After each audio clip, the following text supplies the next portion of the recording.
തുടങ്ങി. അത് മലപ്പുറത്ത് നിന്ന് അദ്ദേഹത്തിന്റെ പഞ്ചായത്തിൽ നിന്ന് മലപ്പുറത്തേക്കും കോഴിക്കോടേക്കും കണ്ണൂരേക്കും മലബാറിന്റെ മേഖലകളിലേക്ക് പടർന്നു പന്തലിച്ചു.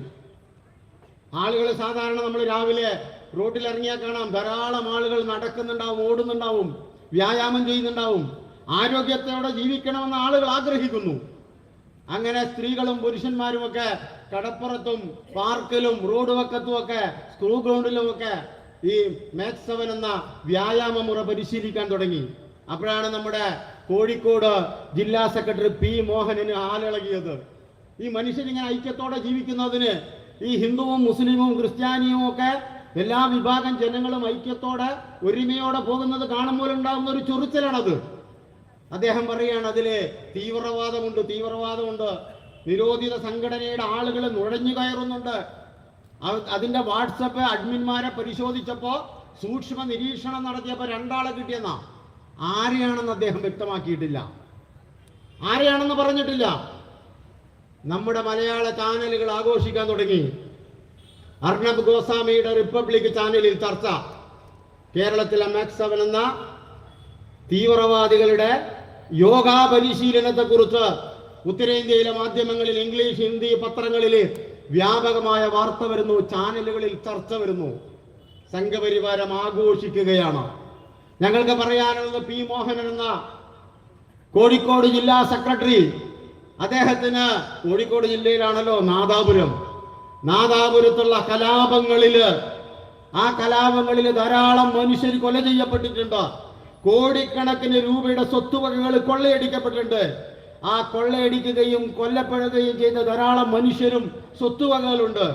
അതിന്റെയൊക്കെ ഒരു ഭാഗത്ത് നിൽക്കുന്ന പാർട്ടിയുടെ നേതാവാണ് പി മോഹനൻ.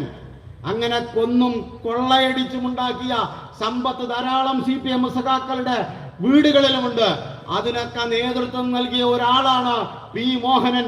അദ്ദേഹത്തിന്റെ ഉള്ളിലെ കാളകൂട വിഷമാണ് പുറത്തു വന്നിരിക്കുന്നത്. നിങ്ങളുടെ നാട്ടിലാണല്ലോ ചന്ദ്രശേഖരൻ കൊല ചെയ്യപ്പെട്ടത്.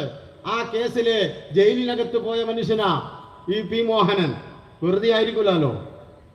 അത് മാഷാ അല്ലാഹ് സ്റ്റിക്കർ ഒട്ടിച്ചു വരികയും തൊട്ടടുത്തുള്ള ജുമാ മസ്ജിദില് ലൈറ്റ് ഉണ്ടായിരുന്നു എന്ന് പറയുകയും അയാൾക്കൊരു മുസ്ലിം സ്ത്രീയുമായിട്ട് അവിഹിത ബന്ധം ഉണ്ടായിരുന്നു എന്ന് പറയുകയും പഴയ NDF-ന്റെ മേലെ ചാർത്തുകയും ചെയ്തത് അവരുടെ കൈരളി ചാനലായിരുന്നു.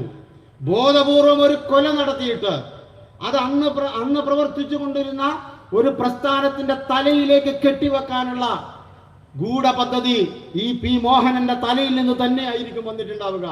ഈ വടകര നിയോജക മണ്ഡലത്തിലാണ് കാഫിർ സ്ക്രീൻഷോട്ട് വലിയ പ്രചാരണം നേടിയത്.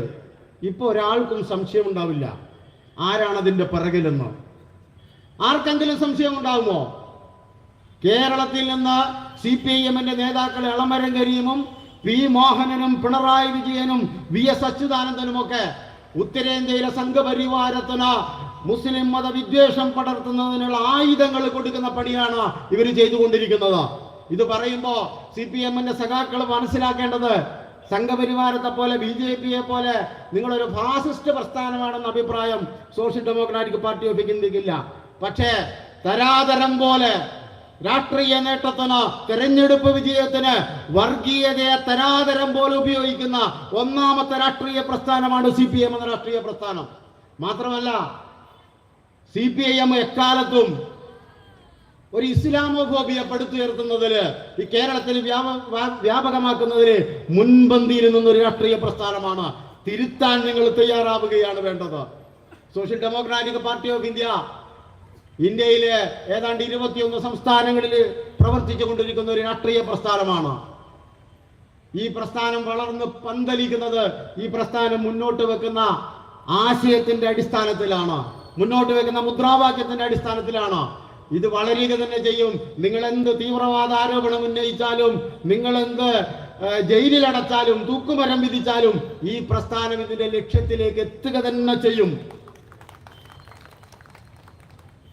കോഴിക്കോട് ജില്ലാ കമ്മിറ്റിയിലേക്ക് ഇന്ന് തെരഞ്ഞെടുത്ത 21 ആളുകള് മുസ്തഫ കൊമ്മേരിയുടെ നേതൃത്വത്തില് ഈ ജില്ലയിലെമ്പാടും ഈ രാഷ്ട്രീയ പാർട്ടിയെ വളർത്തി ഈ നാടിന്റെ, ഈ ജനതയുടെ ഒന്നാമത്തെ രാഷ്ട്രീയ പാർട്ടിയായി ഈ പാർട്ടിയെ മാറ്റി തീർക്കുമെന്ന പ്രതീക്ഷയോടുകൂടി